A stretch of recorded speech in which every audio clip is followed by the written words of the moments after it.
All right, guys, welcome into the Kansas City Sports Network post-game show. We are posted up at the Kingdom Bar, which is the place to be all season long. The Chiefs, of course, wrapping up the final dress rehearsal preseason game number 3 with a nice little bow, right? A win for the Kansas City Chiefs over the Browns, 33-32.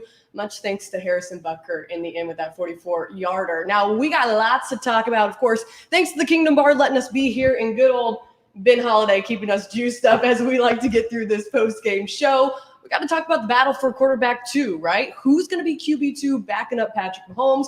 What about that potential seventh wide receiver, also the defensive line, offensive line, running back room? There's lots to get to on this game or on this post-game show. So let's get right into it coming up here on the Kansas City Sports Network post-game show.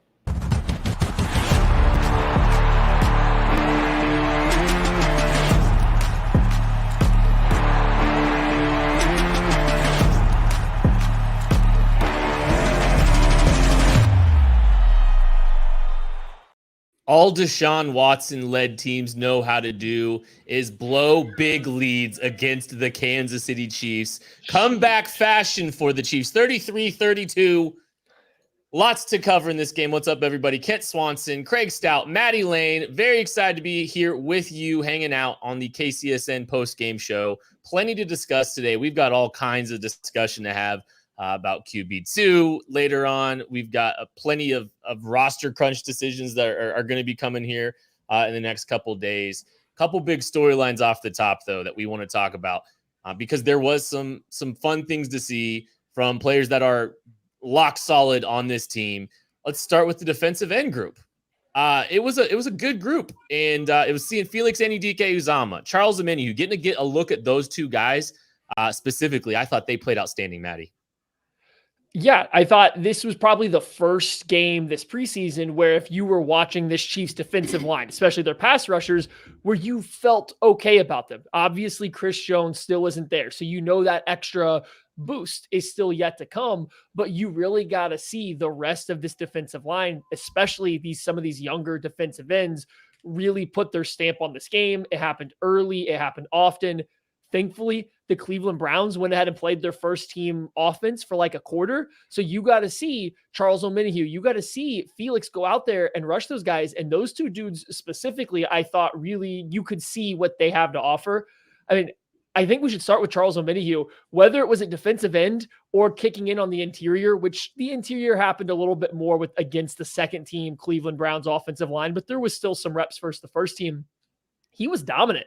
That second unit for the Browns offense really couldn't run a functioning offense because Omenihu was just bullying their backup interior players, and it wasn't like he wasn't doing well to start the game. So I thought this was his best preseason game kind of by far, and that's what you want to see if you're a Chiefs fan. I mean, unfortunately, you're going on like a 2-month hiatus now before you get to see it again with the suspension, but it's still nice to see. Yeah, and it was really nice to see Felix kind of putting it together. We watched him grow throughout the preseason. We watched him kind of develop a little bit more. This was by far his most complete game. I can single out maybe once or twice where he lost contain on the outside, but had a great rep where he read out a read option really well. But it was his work against the Browns' first team offensive line, which is a top 5 offensive line in the league. Like, let's not sugarcoat it. This is an excellent offensive line. He gave Jedrick Wills everything that he had. There were a few reps that he really looked excellent coming off the edge there, to the point where the Browns, even with their twos there, were having to constantly chip him and double him. He kept coming, and that's the best part about that. He really put in the work today. I was really impressed by both of those guys. You want to end the preseason on a high note. Both of those guys did, and it was really good to see Felix kind of grow throughout the preseason and peak right here in this game with a really terrific performance in defense. When you saw Nate Taylor talking or writing this article yesterday, I believe, about the Chiefs needing Felix Anudike-Uzomah to step up and probably play in a bigger capacity with some of the losses with the Omenihus. Who knows what's going on with the Chris Jones situation? But getting continual reps. I mean, Felix got a lot of work today, and you saw him. I think he was playing hard, playing fast. I think playing with a free mind at some times here. I saw him that closing on Deshaun Watson on that boot. I think was really good to see. Just how quickly he was reacting and how he's working through that. With the Menahue, I really liked, you get why Steve Spagnuolo likes Charles Omenihu, like what he does, because you saw how good he was even as a base end type player, how good he was at collapsing the pocket. That density playing through a tackle, that was really nice to see. And this was the best that we've got. And it's a big sample size, obviously, because they're trying to get Omenihu work because he's not going to have work for a while. But it was a really fun sample size to see. It was really good to see him kind of working through a tackle. And I mean, saw him on a couple stunts. And I mean, we saw a lot of Charles Omenihu in a lot of different ways. Were there any other defensive ends that stood? Oh, go, Maddie. No, I was going to say, I thought Omenihu's oddly played deeper into a lot of these games than a lot of the other, starters would be. And I've always thought it was a little odd. Like, I get the idea of seeing work, but you would think that they would be trying to get the defensive linemen that are actually going to play the reps in the first 6 games, the work going into the season. So I've already found it a little odd, but then just to see him play as deep as he did was interesting. But I guess when you start to split it out, it was the later the game went, the more he pretty much just played on the interior, kind of as a pass rush specialist, as an interior rusher, which he needs to work there too. So yeah, you got to see him do a lot of different stuff, but the stunt and twist game with him and with Felix, like those two guys working together was evident. And they're trying to work on. I think George Karlaftis has been pretty good on stunts last year as well. So like they clearly are working on some. Mike Dana. That's like a Mike Dana special. Mike Dana on the spike of a stunt is undefeated, especially against the Chargers. So like you see how he's going to fit in once he comes back. So yeah, you do like getting that kind of that sample size of him going in there.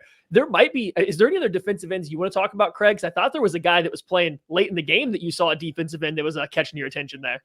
Yeah, absolutely. Good old Daniel Wise kicking out there with his huge, he was a guy that's been starting for the Chiefs in Chris Jones's absence as a 3 technique. He's kicking out late in the game, getting some tape out there of a defensive end. I really liked his handwork. Obviously, he's not going to be the burstiest, bendiest guy off of the edge there. That's not his build, but Steve Spagnuolo obviously went, hey, listen, man, let's get you some tape as a defensive end. Let's get some looks out there. Let's try and find some of that. I really enjoyed getting to see him out there. I didn't think he looked bad. And again, it's against the 3s for the Browns there, but that's the sort of fun stuff that we get to see in the preseason. Really appreciated getting to see him out there. Let's move on to the offensive side of the football. We just got done talking about the defensive ends. Another position stood out, and some guys at the bottom of the roster, fighting for the bottom of the roster, showed up today at the receiver spot. And we'll start with Justin Ross. Justin Ross continuing to show, why he was so attractive coming out of college despite the injuries, why he graded out well for us in the KCSN draft guide.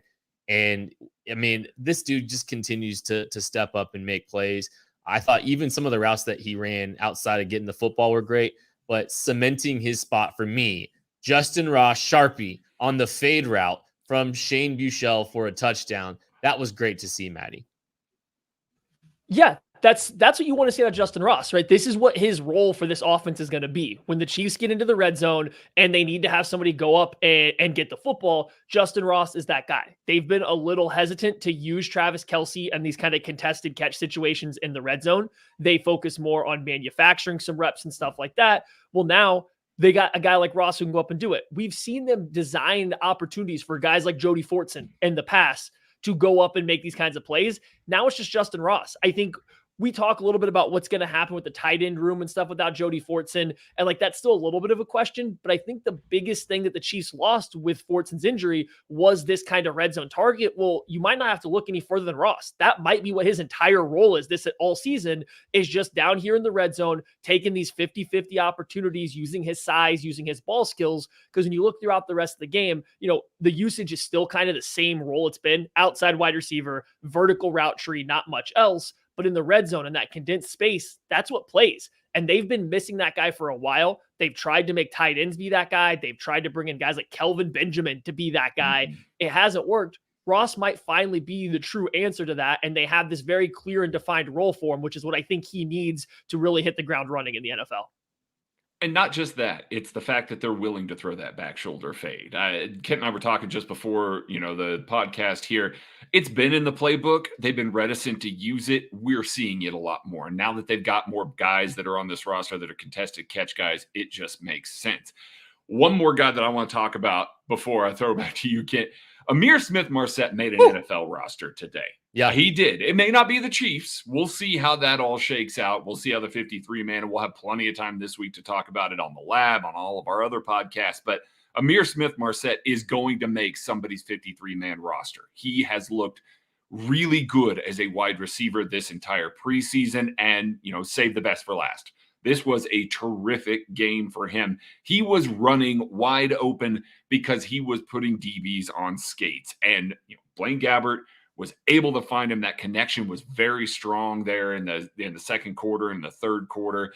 It was really good to see a guy like ISM that had so much hype coming out of college, was a guy that was a media darling, finally put it all together in an offense. He's a lock for somebody's roster. It just remains to be seen if it's going to be the Chiefs. Yeah, and it's going to be tough. I think it's going to be, and good on him for making the decision tough too. I think that's a credit to Amir Smith-Marset. We've been talking about the Chiefs trying to squeeze 7 receivers onto the roster. And here we have 8. And if you want to be honest, 9, when you throw in, I'm blanking on his name, but the guy that got the IRR, the guy that got put on Nico Remigio. Nico Remigio. I know I was blanking for a second, but they've had 9 receivers show up in a big way so far in the preseason. And Amir Smith-Marset, I'm looking at his numbers: 4 for 101 today, 4 for 92 in week 2 of the preseason. This man has put together some great performances in a limited sample size. Somebody's going to be intrigued by Amir Smith-Marset. I said it here. I'm not sure that the Chiefs can't get some kind of draft compensation for someone wanting to jump the waiver wire this guy. I wouldn't be stunned. He's had an outstanding camp. And I mean, the Chiefs were intrigued in him for a reason. He's been around. He was here last year. They've been interested in his skill set, and rightfully so, because he is a talented guy. So good on him. Good on Justin Ross. And there's plenty of other discourse that we're going to probably have about the wide receiver position here in a little bit. But it's Tucker Franklin and Hayley Lewis's turn to talk a little about the quarterback 2 position. Look, I know we've spent plenty of time talking about it. Let's hear it from somebody else. Tucker, Hayley, what do you have on QB2? Ooh, Kent, boys at home, thank you so much for giving us that wonderful intro. We will take it away talking about QB number 2. I got the Mizzou-made Tucker with me. Kind. Isn't that nice? Blaine Gabbert and Shane Buechele. That was a storyline after, of course, preseason game 2. Everyone talking about who's going to be the quarterback who backs up Patrick Mahomes if and when. Actually, let me just say if he ever gets injured again. Don't even want to put that into the air, right? So who would be the guy coming off the bench first if Mahomes goes down? Everyone after last week against the Cardinals was singing Buechele's praises all day. We see him go in today. It wasn't the prettiest of performances. It is preseason. Let's not overreact. But then you see Gabbert come out, and what we talked about before off camera was his consistency. Right. He's a veteran. He was consistent. First week, last week, and now this week. Mm-hmm. What do you see when you look at the quarterback battle? Who's going to be QB number 2? I think it's Blaine Gabbert's job to lose, and I always think it was Blaine Gabbert's job to lose, right? He's the veteran in the not the tiger in you saying that? Well, maybe a little bit, but he's the veteran in that room. I know he has a little less time with the playbook than what Shane Buechele has, and that's some people's concern when it comes to that is the knowledge of the playbook. But as you saw in this game, Blaine Gabbert came in and looked real good. He looked good. He looked good with the offense. Shane Buechele came in through 2 interceptions, 8 for 17, 89 yards, a touchdown, 2 picks. Both of the picks were not great looking interceptions either. Sure. So I don't know if I'm at the point where if I would feel comfortable if Patrick Mahomes goes down that Shane Buechele would be that guy. Right. I don't know if I'm comfortable with that. I think I feel more comfortable with Blaine Gabbert, and that's kind of how I'm judging that competition. I think everyone feels that way probably necessarily after today. Yeah. You go and look at Shane Buechele versus the Cardinals. He was 10 for 10, 105 yards. He had a 15-yard rushing touchdown, so his passer rating was 110.4. Let's go to today. He is 8 of 17, 89 yards, 1 touchdown, 2 interceptions. Now, one was not his fault. The other one was on Cornell Powell, of course, on his receiver. And then he has a 43.1 passer rating. It's not pretty. again, it's not time to over exaggerate, but just overreact to what's going on. He's obviously year 3 with this offense. It's the first time probably since college that he's ever been with the same offense for 3 years. So he's probably way more comfortable in it. But then you have a guy like Gabbert who comes in. He's a veteran. This is his 6th team in the NFL. This is a guy who has the ability to, when your receivers are making terrible catches or lack thereof catches, he can stay calm, cool, and collected and be the person who is the mature quarterback who lets those mistakes by other players that even affect his, stats that everyone's looking up on ESPN. His stats are going to be affected by the mistakes of others. If he is able to stay that veteran type of leader and keep the team going, then I think that QB number 2 is going to be his position. And I think we saw that a lot on the field today. He stayed calm. Absolutely. There's a reason they brought him in, right? I mean, Andy likes him. Brought him in. I don't think if they would have felt comfortable with Buechele at number 2, they wouldn't have brought in another guy like that. Agreed. Is kind of my thought process there. I'm not in that locker room every day, but I think that's kind of what the vibe I get. But let's not. I mean, Chris Olodikin, 7 of 9, 66 yards and a touchdown. There's another quarterback. He came in. He played well. He's probably not going to make the roster. No. More than likely not going to. But another quarterback that Andy Reid seems to develop that another team is probably going to grab, and he'll be a backup quarterback somewhere by the time roster cuts come around on Tuesday. That's what we were talking about earlier, was the fact that it's like when a girl breaks up with a guy, it's like he's a really sweet guy. He's gonna make some other girl really, really happy, and he is going to make some other team really happy. He will. And I think that's going to be a lot of these players that we'll talk about as, the week goes on here at KC Sports Network, is they've done a really good job building this roster. They've done a really good job bringing guys in that are positions where they needed some depth. And I think that they've done a really good job of showing that off, showcasing it. The guys in the studio were just talking about Amir Smith-Marset, another guy that is doing a really good job of making a roster, as Ken had said. But the quarterback 2 battle is something that people have been keeping their eye on. I want to say it's settled. Do you think it's settled, Hayley? I guess I'll ask you. I think it's settled after today. I always thought that they were going to keep 3 like they have before. And then the fact that now it is going to be, well, in my eyes, going to be Blaine and then going to Shane. I think that makes sense. I think that's pretty settled. I think it's solidified via Twitter, or what are we calling it, X now? X, so via X now, as well as with Chiefs Kingdom and everyone else.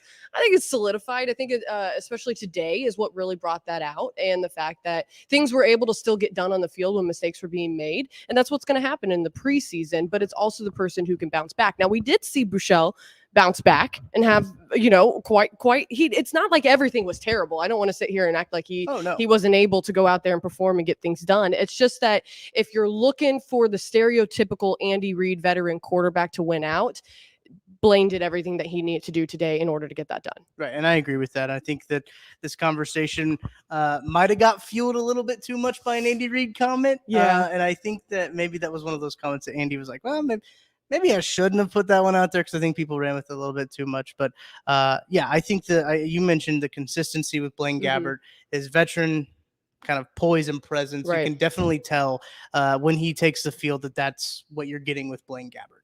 And I think that's what's so enticing for the Chiefs to have Blaine Gabbert as that number 2 quarterback. So, what did he end up with? He had 169 yards, 2 touchdowns and a pick, but 10 of 18 and throughout the air. And I know we mentioned a little bit the drops. And some of those drops, I think Blaine Gabbert would have had a pretty deep touchdown. Good old rookie drop there. Pulled that one in, but those are frustrating. But it shows it's a part of it. Yeah, it is, and it's a part of a preseason game, and it's a part of what's going to go into those cuts coming up on Tuesday. This being the year that the NFL decides to vote and bring it to just one day where all those cuts are being made. So you see, what was it, 31 guys putting on a Chiefs jersey for the first time at Arrowhead today, and now they're going to cut over 40 coming up on Tuesday. It's definitely heartbreaking to see it, but it's also, it's a part of the game. It's the NFL, and it's a business, and a lot of those guys are going to land on other NFL rosters and probably have a lot of Chiefs Kingdom maybe cheering them along, or just silently being happy for them, continuing to do well. I think you said it perfectly, and I think that there's a lot we could take away from this preseason game. I know BJ Kissel talks about it a lot. Like, this is the time where those guys are living out their dreams. And you're going to get to see some of these guys who play well go on to other teams. And I know it's really cool to get to see these guys in the third preseason game, especially with the third cut down, or the one cut down day. I think it makes it a little bit more, a little intriguing for that third preseason game, that final preseason game. You get to see so many more guys than you would in the past. So it makes sense. The rosters are bigger for longer, but it makes sense to only have one day because you're going to see a lot more guys on that third preseason game. You're going to get a lot more looks from the guys that you'd want to see through 3 preseason games. And I'm sure it also helps the coaching staff just to be able to see multiple games where players who might not have had their best outing the first time they laced up and went onto an NFL field and had the crowd. And that's a lot of nerves. And when we see a lot of these rookies, and I know we alluded to the Rashi Rice drop, these things happen, it's not the be all end all. And I know on Twitter, and I'm a part of it too, I'm sitting here being like, well, this isn't fun. Well, it's like, okay, well, the Chiefs' third string is losing out to the Browns' first string. Okay. Right. It eventually evens out and things get done. This is what the preseason is for. But I think it's really more about the coaches getting a second and even third look at some of these players who maybe had a terrible first game out, and by the third game, we see, like, even P. Ryan, like a phenomenal game out of him. Amir Smith-Marset, dare I say it again, had another phenomenal performance today. So it's good to see these guys get multiple chances with the cuts being all on one day. I think so too. And it's one of those situations where I think they did kind of need the 3 preseason games to going back to the quarterback new situation. Sure. They probably did need 3 preseason games to see what they had. Blaine Gabbert, as I mentioned, a veteran. Because what if they would have made the cut? Yeah. After the Cardinals game. Absolutely. Exactly. I agree. So there's a lot of variables that go onto it. I think that this benefits the teams, it benefits the players, everything going on. I think that'll be great for the league here in years to come. I agree. So let's send it back to Kit in the studio and our good old boys at home to bring us some more insight to what they saw out of this preseason game number 3. Thanks for listening to KC Sports Network. Make sure you download our new app. Find it on the App Store or Google Play. Just search KC Sports Network. College football fans, are you ready for week 1?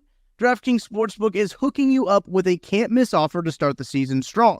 This week, new customers can bet just $5 on college football and score $200 in bonus bets instantly. Anything can happen in college football. Your team could go from unranked to dynasty mode in just a couple of years. Change comes fast. The only thing that's a lock is the great offers from DraftKings Sportsbook. Life's more fun when you're in on the action, so here's what you got to do. Download the DraftKings Sportsbook app now and use code KCSN. New customers can score $200 in bonus bets instantly when they bet just $5 on college football. Only at DraftKings Sportsbook with code KCSN. The crown is yours. Gambling problem? Call 1-800-GAMBLER. You must be 21 years or older, physically present in Kansas. Bonus bets expire 7 days after issuance. Eligibility and deposit restrictions apply. Terms at sportsbook.draftkings.com/football terms on behalf of Boot Hill Casino and Resort. Thanks for listening to KC Sports Network. Make sure you download our new app. Find it on the App Store or Google Play. Just search KC Sports Network. Chiefs win 33-32 in comeback fashion. A lot of fun. Plenty to discuss still about this game. Last time we're going to see this team before they drop a banner in front of the Detroit Lions. I don't know if Chauncey Gardner-Johnson still will be there, but I hope he is. I'm hoping he's there to witness that. A lot of discuss about the roster and some player performances, and I know we're going to get to some of the players that are on the fringe of the roster, but a lock is Rashi Rice. And I tell you what, I've had so much fun watching the highlights of Rashi Rice this postseason or this preseason. But there's kind of an alarming trend happening here with the first 3 games. Drops have been a big issue, and they were exacerbated today with some struggles. Some struggles catching the football, back-to-back drops early in his first 2 targets. Had a few plays afterwards. And again, man, it's so fun to watch him with the ball in his hands, making plays. But it is frustrating to see some of those early drops, and he had that issue again, Maddie. And the most unfortunate part of it is the drops seem to come in a variety of different ways. It's not always, it's kind of a joke with MVS. If his fingers are pointing up, he's going to make the catch. If his fingers are pointing towards the ground, he's going to drop the ball. But it's very specific. He drops a certain type of pass or a certain location. Rashi Rice seems to be having some drops on various different things. There's been some concentration drops where he starts to look upfield too early. There's been, I don't even know what happened on the out route on the first third down. He just like forgot to squeeze the ball. And then there was one that the deep ball, he looked like he struggled to track, and then it just split right between his hands. You can even go back to other games. So the concerning part is there doesn't seem to be one specific thing leading to his drops. And if you track this back to SMU, it's not like he has really good ball skills at times, but he wasn't always consistent. This isn't something that just showed up now in the NFL. This also happened on tape at SMU too. However, you also see other plays like the RPO slant, where he snags a rocket of a pass right out of the air. It doesn't move in his hands and it sticks right away. Or the screen pass, where he's having to move around Lucas Niang and make a catch on a ball that's coming, not exactly on target. So it's just the inconsistency. I don't think it's something to panic about, but it's something to monitor because, like I said, he's kind of dropping balls that are coming at him in all these different ways right now. And that is something he is going to have to clean up to become reliable on the field.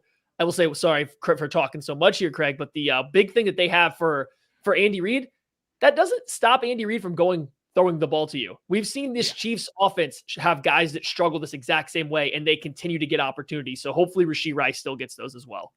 Yeah, no, that's he will. I did, Maddie. I think you even pointed it out on Twitter, as you certainly did in our KCSN Discord. But after that big drop there, Rashi Rice had a couple of plays where he actually ran an excellent route. He kind of torched the DB a little bit and didn't get a target. It would have been a fine time to get him the ball, to try and force feed him the ball.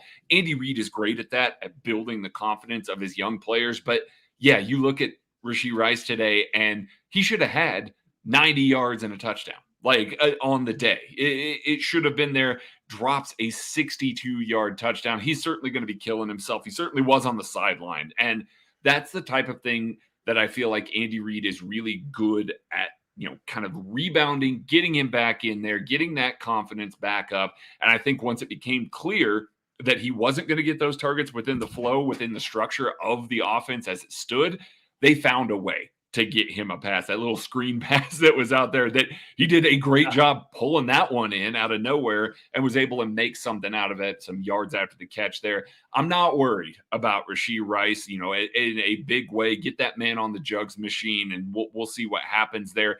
The talent is still tantalizing. The production is still capable and there for the taking. It's just one of those things that it has shown up a little bit so far this preseason.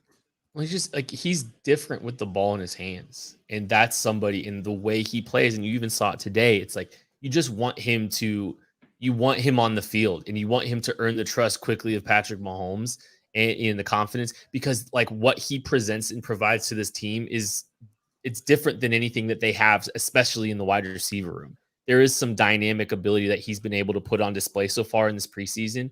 And I just so badly every time he drops, I'm just like, I'm not mad at him. I just want him to have the best of everything in life. Okay. I just want him on the field. I want him to earn those opportunities because it's been so much fun to watch him during this preseason. And so I really want him to make those plays. Last thing, I just want to say real quick. Sorry, I just want to say real quick, the Richie James long pass in the first preseason game, and then Amir Smith-Marsette's long touchdown, and this one both came on plays where Rice was running a vertical across the middle of the field, kind of like a deep post, a skinny post, and defenses are paying attention to that explosion, like that same explosive traits you're talking about after the catch. He's pulling a lot of safety coverage with him when he runs those routes across the middle of the field. So it's just even players on the opposing team are feeling that movement, that athleticism, his ability to eat up ground quickly, because it's led to two relatively open, deep shots to other players for the Chiefs just because of the attention that he's able to gain because of that explosive get off the line of scrimmage. And before we get out of the wide receiver talk, Kent, real quick here, Sky Moore, the route that he ran, motioning into the slot and having that little glance route, pulling the safeties out of the play on Jet McKinnon's big screen play on the third down early on in the game, that confused the hell out of the Cleveland Browns secondary. There was a lot of attention paid to Sky Moore there. Once again, defense is looking at this offense and saying, Sky Moore is their go-to on third down. We got to make sure that we take care of business there. Andy Reid doing a good job of playing off of that a little bit, pulling the safeties out of the play. So the attention that these young receivers are getting already means something, even if it's in preseason and they haven't been doing a lot of game prep for defense yet. Running back's going to be another position I think that is more competitive than we anticipated. When we looked at it, and Deneric Prince got a lot of love all the way through the preseason, but Samaje Perine's the one that's kind of stood out in recent memory, Matty. LaMichael. Perine. My bad. I get those confused all the time. I know. They're brothers. Very not similar play types or styles. I get them mixed up too. But no, I mean, listen, we started to see a little bit of rumbles from people at training camp those last couple practices that were starting to make that switch and their personal 53-man rosters to have Perine taking over for Prince. And I always kind of felt part of that was because Prince didn't live up to the hype that was built up in that first game. He didn't jump off the screen at everybody or anything like that, right? Well, here it is now. We're to the last two preseason games. LaMichael Perine has clearly been the Chiefs' best running back. I mean, Jerick McKinnon's role has been relatively reduced and he's been really good in it, but Perine has looked like their best running back as a runner. Today, he got a couple receptions and he made some guys miss in the open field. He's competitive and pass protection. He's been doing everything you want, and it's going to be really hard, I think, to make this Chiefs 53-man roster, like to plan it out and not have Perine on there the way he's looked. If there was ever a reason for preseason games to matter, right? If preseason games ever meant anything, it's got to be for a guy like Perine to make a roster that has a very uncertain running back room at this point in time. Mm-hmm. And all's not lost for Deneric Prince, but he clearly has fallen behind the running back battle between those two in just terms of efficiency and production on the field. Yeah, absolutely. LaMichael Perine on his touchdown made 3 guys miss and did a fantastic job keeping his feet, getting out there in the flat, and making guys miss. But it was the other stuff that he did running the ball that really got me excited. Those cutback lanes, the ability to kind of see everything in front of him and say, oh, it's not there. We're going to cut it all the way back around the outside. And the Browns defenders not being able to hit the angle on him. That's what mattered to me, because that's the sort of stuff that I think is really going to pay dividends. They don't have a guy on this roster that is that kind of runner right now. Yeah, we love Jet McKinnon. We love Isaiah Pacheco. Clyde Edwards-Helaire is here. I wouldn't say that everybody loves him. There's a lot of people that are questioning his spot on the roster right now. But LaMichael Perine has some juice and has that ability on the edge to make a cutback turn into big yardage there. And I have written throughout the preseason so many times, Perine has juice, and every time he shows it on the field, I just put a star or an X next to it, and I'm running out of space on the line that I'm doing that. He just continually makes guys miss, eliminates angles. Yeah, it's against 2s and 3s, but you know what? That's what you should be doing as an NFL player that should be on a 53-man roster against 2s and 3s, and he has so far. I think that he has made a very difficult choice for this offense, for Brett Veach, about their roster construction, specifically as the fourth running back on this roster. And I know Deneric Prince got a lot of buzz early in the preseason. But I don't know if I think they might be able to sneak him onto the practice squad if they want to. I think so too. I don't think that he's going to be a guy that's going to get claimed. I don't think he's done enough on tape to warrant a claim. There is an update on Kadarius Toney here. Andy Reid said the Chiefs are dealing with Kadarius Toney day to day. The best phrase, and it's possible he returns to practice the next time the team works. So there is a chance that we will see Kadarius Toney, maybe being a little bit vague with the Kadarius Toney updates. So yeah, we'll keep an eye on that. There's something there with Kadarius Toney. Obviously a big story there. It's man, this roster construction is going to be so fascinating, man. I can't wait to see what kind of decisions that they do make. This defensive side of the ball, guys. I want to jump over to the defensive side of the ball. Any big standouts on the defensive tackle, competition rotation that you guys want to talk about? Danny Shelton got in the game earlier than Keandre Coburn did this week and got the majority of his reps kind of with what was the second team Chiefs defense. And he looked good doing so. I don't think this was as good as his previous 2 games, but it certainly wasn't bad. He very clearly belonged out there. He was playing against starters and still looked like a very functional defensive tackle. So I like that Danny Shelton got out there early. He's a good run defender, eats up space, has good quickness to go for it. I continue to sit here and wonder how is this team going to trot out Derek Nottie over Danny Shelton in good faith? Like, I can't understand where that rationale is coming from. But outside that, I do think the Chiefs' interior defensive line struggled a little bit. I thought they got pushed around. Granted, the Cleveland Browns offensive line, especially on the interior, is 1, very good, and 2, they played their starters deep into the game, right? Deep. So again, that stuff matters. But I did think the Chiefs, without Chris Jones, with Tershawn Wharton only playing a couple snaps before, calling his day over, I thought their interior defensive line probably struggled more this game than they had the previous 2. Yeah, but again, I think that's what you expect to see when you've got a good offensive line that's going to play that deep. I feel kind of the same way about the Chiefs' second team offensive line. The Browns' defensive line may have been bad last year, but they invested in it this year. And so they were playing their starters against backups. And you got to see a lot different outcome than maybe when, these guys were going up against the Arizona Cardinals backups, who are maybe not making anybody's 53-man roster. This was a good group that they got to go up against. I thought Keandre Coburn came into the game a little bit, at the end. I thought that he looked pretty good there, especially when Wise kicked out to a defensive end. There was some fronts ahead. Wise at DE, Danny Shelton in the middle, and then Keandre Coburn as a one tech. That's a lot of beef on a defensive line, and they were kind of resetting things. And they were some say beef of the week. Beef of the week. Hey, Tuck, that's it, buddy. Beef of the week.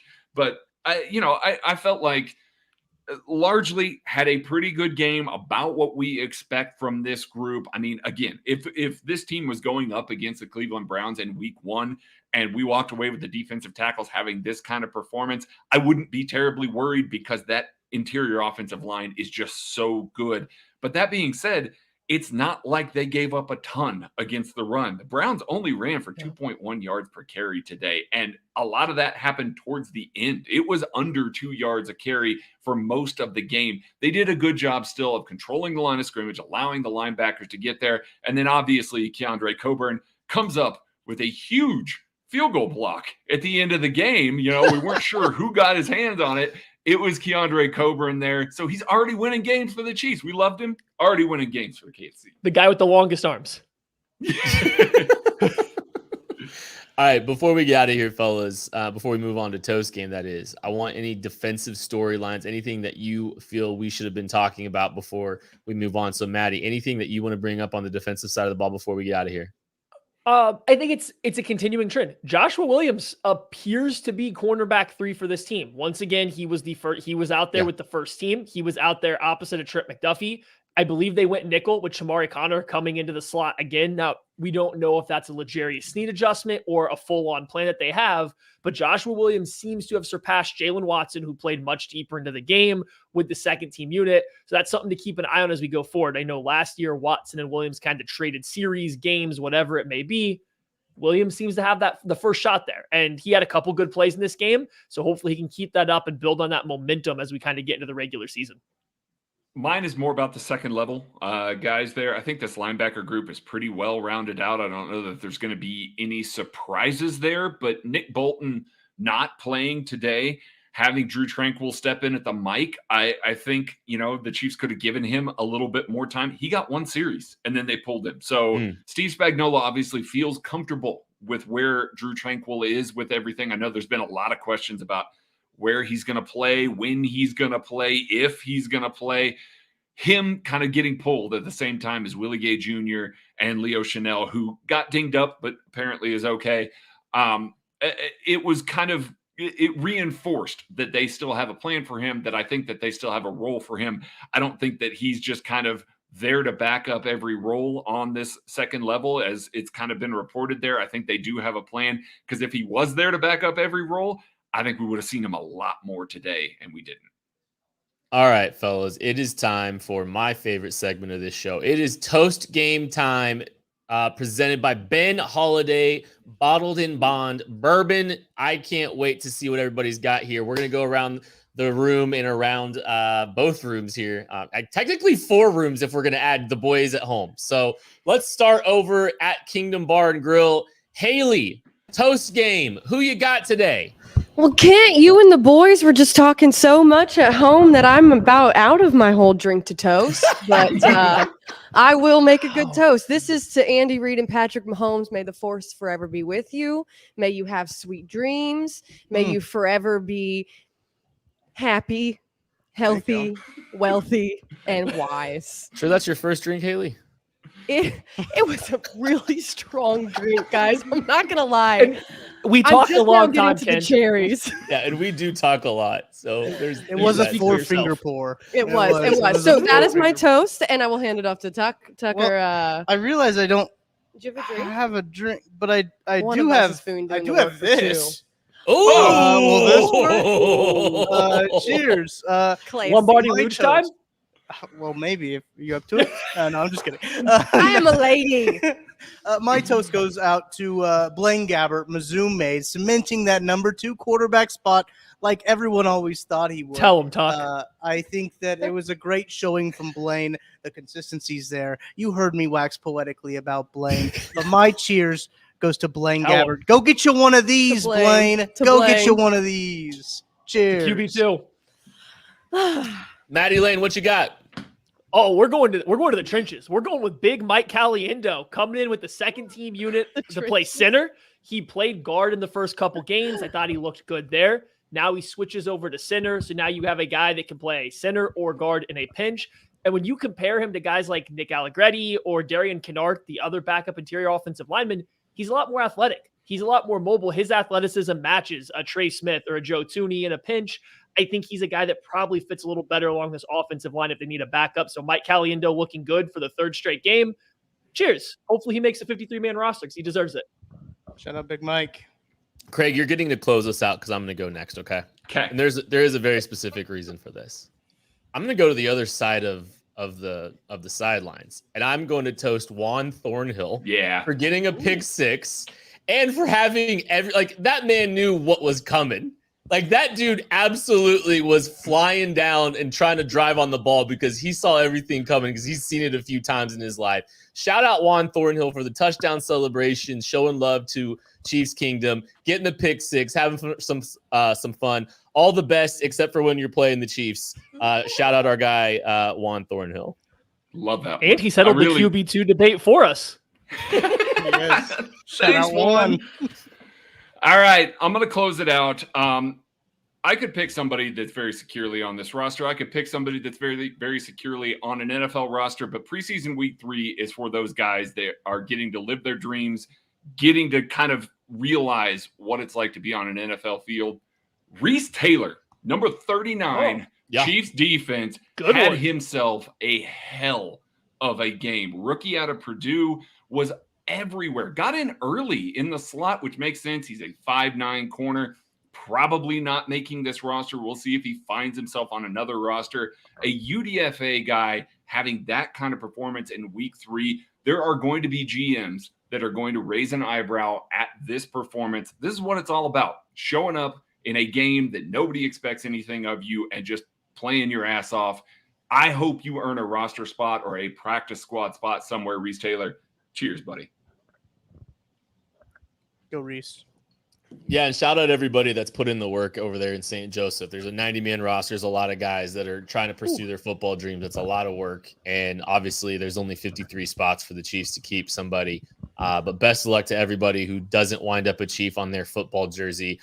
It's preseason, but not anymore. It's over. This is it. That's the end of preseason coverage for us. That is it for this edition of the KCSN post-game show. Thank you all so much for listening. We appreciate your support at KC Sports Network. And we will talk to you on this show after the Chiefs bop the Detroit Lions. I'm already predicting games. We'll catch you later. Who says Bob? We're now day to day.